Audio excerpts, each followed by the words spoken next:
Hello and welcome to the Blooming Through Fear, the Confidence Code. I'm honored that you made time to be here today, and I truly mean that because showing up in spaces like this isn't always easy when you're navigating fear. So, my name is Shayna, but you can call me Coach SB, and I work in the world of mindset and transformation, which just means I help people reshape their emotions, like their relationship with fear, rewire old thought loops, and start living from their power over their panic. But that didn't come from a textbook. It came from my own story, my own walk. I personally used to avoid fear like it was fire. I thought confidence meant being fearless. What I've learned, though, is that confidence is just what happens when you move with fear. So today I want to help you see fear in a whole new way. Not necessarily as something to conquer, but as something to decode. So here's what you can expect. You're going to learn how to understand fear from both a biological and energetic perspective, how to reframe it using science backed mindset shifts, and how to use it as a launch pad for growth, purpose, and bold action. This webinar blends psychology, neuroscience, spiritual wisdom, and real tools that you can walk away with. I want you to leave feeling inspired, yes, but also like you know exactly what to do the next time that fear comes up. So let's set the tone together. This is a safe space. We're not here to silence fear or shame it. We're here to listen to it, learn from it, and move with it. There are no wrong feelings, no bad questions, just truth, support, and movement. So, to begin, I want to invite you to a simple reflection. What's something you've been afraid to do, but also feel deeply called to try? Think about it for a second. Maybe write it down. Just let it rise up. There are no wrong answers or dreams too big. And if you'd like, go ahead and send me a comment with what yours is. You're more than welcome. So, let's talk about what fear actually is, because understanding is power. So, when your brain detects a possible threat, it sends an alarm to your amygdala, the part of your brain that's wired for survival. And that's when the fight, flight, freeze, fawn response kicks in. Your body gets flooded with cortisol and adrenaline. It's preparing you to react. And this happens really fast. Your heartbeat also quickens, your muscles tense, your breathing shallows. And remember, this all happens automatically. It's a primal reaction for protection. But here's the twist. As amazing as the brain is, there are a few things that it just isn't good at. Your brain can't tell the difference between real danger and emotional risk. It reacts the same way to a life threatening emergency as it does to speaking up for yourself or your opinion, to setting a boundary, or to trying something new but exciting. It doesn't care whether the threat is a tiger or a tough conversation. Your nervous system just wants you to survive. And another thing is, your brain can't distinguish between anxiety and excitement. Physiologically, they look the same: racing heart, tense muscles, shaky hands, butterflies. So, this means how you label the experience matters, and it matters big time. So, let's just solidify this together. If you're taking notes, this is one to jot down. Fear and excitement are chemically the same. Only the story we tell ourselves makes them different. And studies on public speaking show that simply reframing anxiety as excitement boosts performance, confidence, and memory retention. Athletes, speakers, and even performers use this. Now that you know that you can choose how to interpret your body signals, and it's your thoughts that give the sensations their meaning, let's put this into practice a little bit. I want you to think of a recent moment where you felt fear. Maybe you hesitated, maybe your heart was pounding.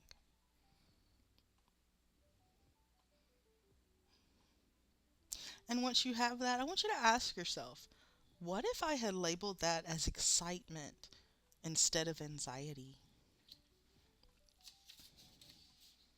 Would you have shown up differently? So let's just sit with that for a couple of minutes. Take a deep breath and notice what comes up for you.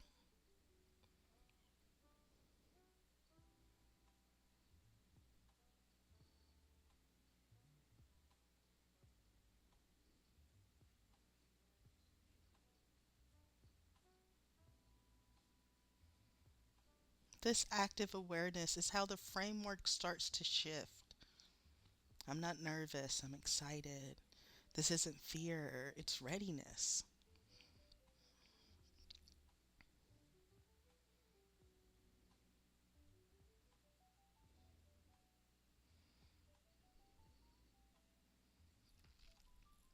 Remember, choices lead and feelings follow.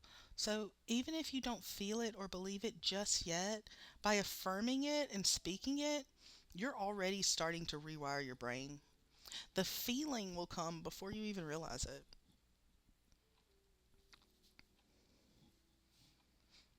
Now, one of the biggest myths is that because you feel fear, something is wrong. And listen, fears are taught. Your parents and your peers, they help shape what you're afraid of based on how they show up. Fear doesn't inherently mean you're in danger.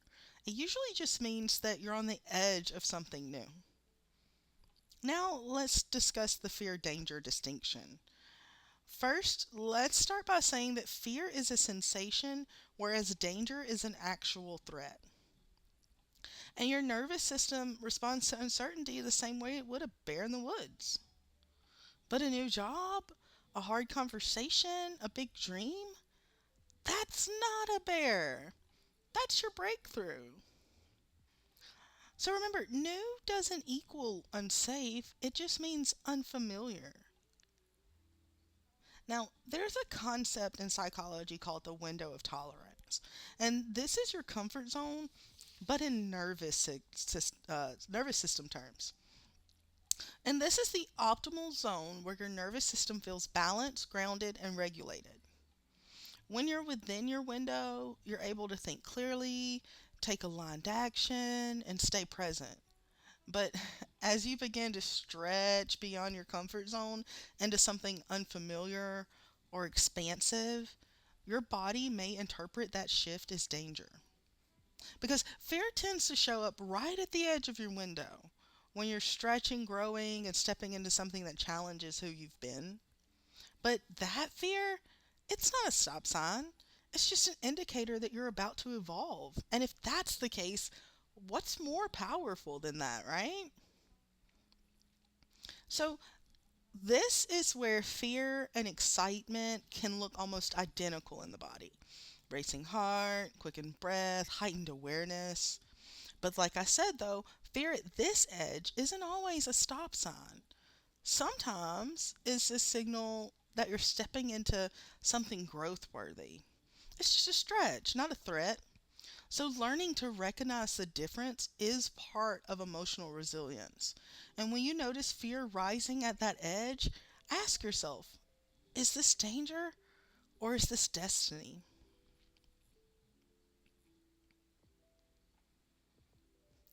Courage is not the absence of fear, it is action in the presence of fear. Joyce Meyer. So, I want you to take Oprah. She often talks about how she used to be terrified of public speaking and rejection. But she did it anyway and built an empire on that vulnerability and her voice. Or Steve Jobs. Did you know that fear of failure nearly stopped him? But he framed it as feedback. He kept going and he created legacy. So, what if fear is actually part of your path? I mean, think about it. I bet you can remember a time where you were afraid, but it turned out to be something new, not dangerous. Maybe it was a relationship, a job interview, a move. But what came of it once you did it anyway? See, that's proof that fear doesn't always mean stop. Sometimes it just means go with caution, but still go. And now let's talk about energy, specifically emotional energy. So, emotional experiences are deeply physiological, not just mental. And we've now discussed how fear shows up a little bit, with your fast beating heart, the tightness in your chest. For me, I feel a rapid chill all the way down from my spine, from the top of my head to the soles of my feet. So, it's safe to say that emotions aren't just feelings, right? Emotions are like currents. They're meant to move through you. But if we resist them, suppress them, or pretend like they're not there, they don't just vanish, they build pressure. And if that energy gets stuck, it eventually shows up as chronic anxiety, burnout, irritability, maybe intrusive thoughts or spiraling thoughts, fatigue, even symptoms like tension, headaches, or inflammation. And there's now extensive research showing the link between unprocessed emotions and somatic tension. Books like The Body Keeps the Score explore how unexpressed fear, grief, and trauma live in our nervous systems. So, when you feel off or heavy, it might be emotional energy that never got the chance to move. And let's talk about fear specifically. It's a raw primal force, and it's trying to protect you. But when it has nowhere to go, it gets trapped. That trapped fear becomes noise in the background of your mind and your body. It's the reason that you might say you feel unmotivated even though you want something, or maybe you don't know why you're so tired. It's like energetic congestion. So, now let's talk about what we should actually do with that energy instead. We have to transmute it. And to transmute means to change nature or quality of something, not just change its form, but kind of upgrade its purpose. Let's pause here to just define it properly. It's not about getting rid of fear. It's about alchemizing it, converting it from chaos to clarity, from anxiety to action. Think of it like this: fire can burn your house down, but at the same time, when contained and directed, that same fire can warm your home. Fear is the fire. So, how do we transmute fear in real life? Well, transmutation is how you aim the flame of that fire, right? We're converting it from chaos to clarity. And here are a few powerful ways to shift fear from being stuck to being useful. So, some supportive practices, breath work, this is uh, the breath is the body's built in reset button. It slows your fight or flight response, it helps you recenter, and then movement. Your body holds fear physically, so dance, walk, shake, move that emotion through you, literally. And you have grounding practices, mindful reframing. That's saying, I'm scared. Uh, that's instead of saying I'm scared, you can say maybe I'm expanding or I'm in motion, because words matter. They tell your brain how to respond. And then, of course, journaling, and then EFT tapping. Tapping is an emotional freedom technique to calm the nervous system. I love it.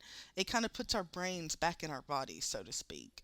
And you don't need all of these, just pick one or two that resonate and start there.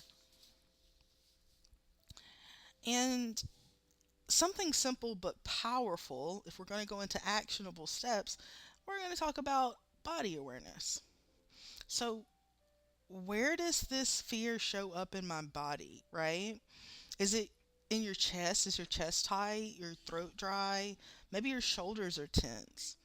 And just place your hand where you feel it. Take a slow breath and say, it's safe for me to feel this. I don't have to fight it. I can just witness it with love. And this starts to help disarm the fear so it can start to move. And then reframing fear as excitement, we're going to bring up that same situation from earlier or a different one, and just something that triggers nerves, resistance, or anxiety.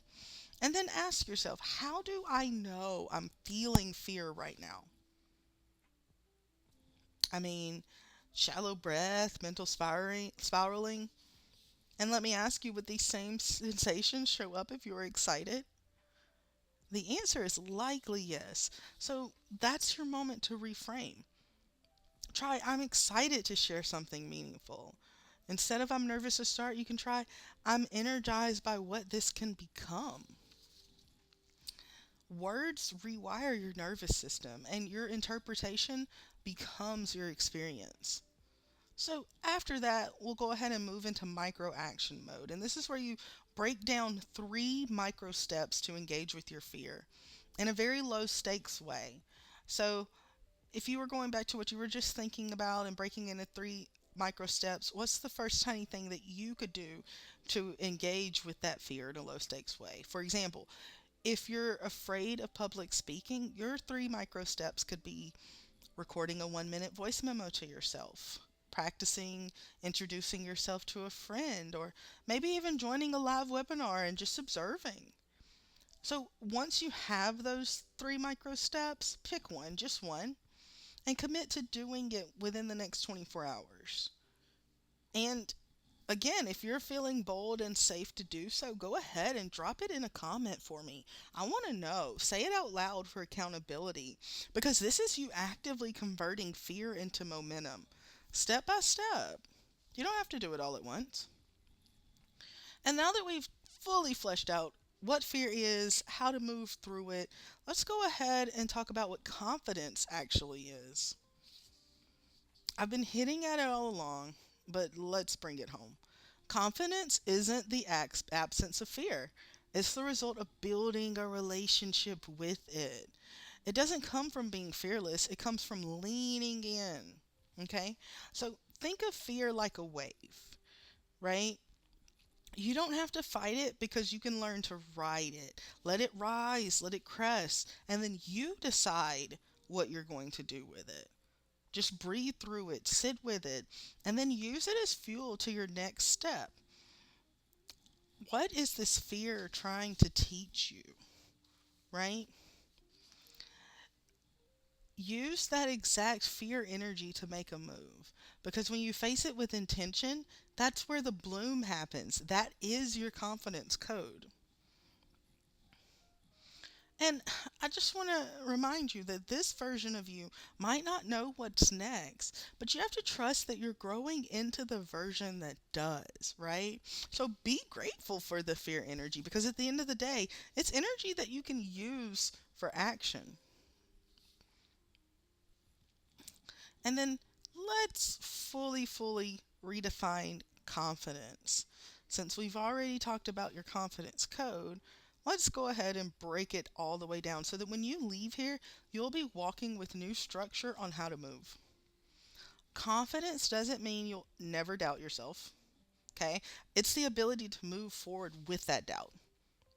This is such an important shift in how we think about confidence, because many of us wait until we feel ready, right? Until the fear or the doubt is gone. But real confidence is actually the willingness to take a step with that discomfort still present. It's not about the absence of fear, it's about not letting the fear make the decisions for you. And it's built through repeated action, self trust, and a willingness to tolerate discomfort. Confidence isn't really something we think our way into, it's something we build by doing.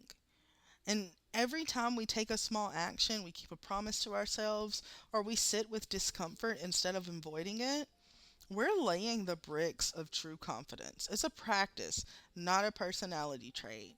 And let's be honest, learning how to sit through discomfort isn't easy, right? Most people avoid it because it's unfamiliar or intense. But the more we practice staying present with those uncomfortable feelings, the more resilience we build. And that's where real confidence begins, in the moments we choose to stay instead of run. So, to close out your newfound confidence training, real confidence is not a trait you're born with, it's a skill that you cultivate. And this last point is the most liberating, because that means that confidence isn't reserved for a special few, it's available to all of us. Just like learning a language or building strength, we can grow it over time with intention, patience, and care. So, if you don't feel confident right now, it doesn't mean you're broken. It just means you're still in the process of building. And since you're set with a new understanding of fear and confidence, let's just take a moment to bring it all together with a few key takeaways, okay? First, fear and excitement feel the same in the body. We can choose how we interpret them, okay? And our nervous system doesn't always know the difference. So we get to decide that little flutter you feel before doing something big, it might not be anxiety, it might be anticipation or overwhelming appreciation. When we reframe what we feel, we begin to regain our power and our experience. Next, fear isn't always danger. It often signifies something new, but it doesn't always signify something's wrong. We mistake something new for risk, but it doesn't mean stop. Sometimes it just means pay attention. And when we recognize this, we start to see fear as part of growth, not something to avoid. And that unprocessed fear can become stagnant energy, eventually turning into anxiety. Like any other emotion, it just doesn't vanish, it lingers. It settles in the body, and over time, that stuck energy builds up and often becomes anxiety or something much deeper. That's why learning to move through your emotions is essential to emotional well being. And confidence is built by taking action, not by waiting for fear to disappear. We don't become confident and then act. We act and then confidence begins to form. Action is the evidence that our brains need to know, hey, I can handle this. And even the small steps count. Because real confidence doesn't come from perfection, it comes from alignment. When what we believe, feel, and do are all in harmony, we naturally radiate confidence. It's not about having everything figured out, it's about being anchored in who we are. And lastly, you have the power to transmute fear into movement or creativity and growth. It's not your enemy, it's just energy, and energy can be directed. And when we use it with intention, it becomes the fuel for our expansion, not the block. And now I want to go ahead and open the floor for questions and answers. And if you've got a question about something that we've covered, go ahead and leave it in a comment, and I'll be sure to check it out and get back to you. Doesn't matter if it's fear, the nervous system regulation, how to get unstuck, this is your time. And just remember that this is a safe space and every question is welcome. And I do have a few prepared questions. What's one practical way to reframe fear into excitement in the moment? Well, since fear and excitement can feel the same in the body, like a fast heartbeat or a tight stomach, you can just tell yourself you're excited over and over and over. And if you're not sure what you're feeling, that's okay. Because instead of trying to label it, you can also say something like, my body's getting ready for something important, right? So this helps your brain respond differently. You don't have to name the emotion to shift how you relate to it. Next, how do I know when fear is trying to protect me versus when it's just resistance to growth? Okay, this is a good one. You might not always know right away, and that's okay. One helpful way to tell is by noticing what happens in your body. If the fear feels very intense and like you need to escape immediately, that could be a protective signal. But if it's more like a stuck or avoidant feeling, like when you think about doing something new, that's often resistance. And you can try asking, is this fear keeping me safe or is it keeping me small? And allow yourself time to answer. And then let's do one more. Can I be confident and afraid at the same time? Yes. Yes, you can. Confidence isn't the opposite of fear. They can happen at the same time. And if you often feel fear but still show up or try something new, that is confidence. You don't have to feel good to be doing a good job. Being afraid and taking action anyway builds internal strength. And most of the time, you don't feel it right away. So, I want to go ahead and move forward. Don't forget to list any questions that you might have in the comments. And here are some resources for continued growth. These are incredible tools that will support you beyond today. Okay, so first, Do It Afraid by Joyce Meyer. This is a faith forward guide that redefines what courage looks like. Okay, she reminds us that bravery isn't the absence of fear, it's obedience in motion, even when we're shaking. She uses scripture, personal testimony, and practical steps to show readers how to stop waiting for that fear to disappear and start taking bold, spirit led steps anyway. This is perfect for you if you're someone who finds comfort and grounding in the Christian faith, if you often hesitate to move because you're waiting to feel ready. My key takeaway is that feel the fear and do it anyway. God will meet you in motion. Next, we have The Body Keeps the Score, Bessel van der Kolk. Uh, this book is by renowned trauma expert van der Kolk, and he explains how emotional experiences, especially unprocessed ones, live in the body. It bridges the gap between psychology and physical health, and it shows how trauma and other emotions can manifest somatically, like in muscle tension, fatigue, your gut health. But it also outlines practical modalities to help people heal holistically, okay? And this is perfect for you if you've experienced chronic stress or anxiety, you're curious about the science behind why you might feel fear physically, if you want to understand yourself on a deeper, whole body level. And the key takeaway for me on this one is that our bodies tell the stories that our minds try to forget, but we can rewrite that story with awareness and care. And then lastly, The Big Leap, Gay Hendricks. This book introduces the life changing concept of upper limits, right? The self conscious self sabotage that kicks in when we start expanding into greater success, love, or joy. And this kind of shows us how fear often masks itself as perfectionism, physical illness, or even procrastination. And it happens when we're about to break through our zone of genius, is what he calls it. And he provides mindset shifts and questions to help us overcome those things. So, this is perfect if you've ever felt like you're holding yourself back for no clear reason, if you hit a wall every time things start going well in your life, or if you just want to live fully in your gifts and purpose without dimming your light. Um, for this one, my key takeaway is that fear sometimes whispers. It whispers, "This is too good to be true." And your job is to whisper back, "This is exactly what I'm made for." So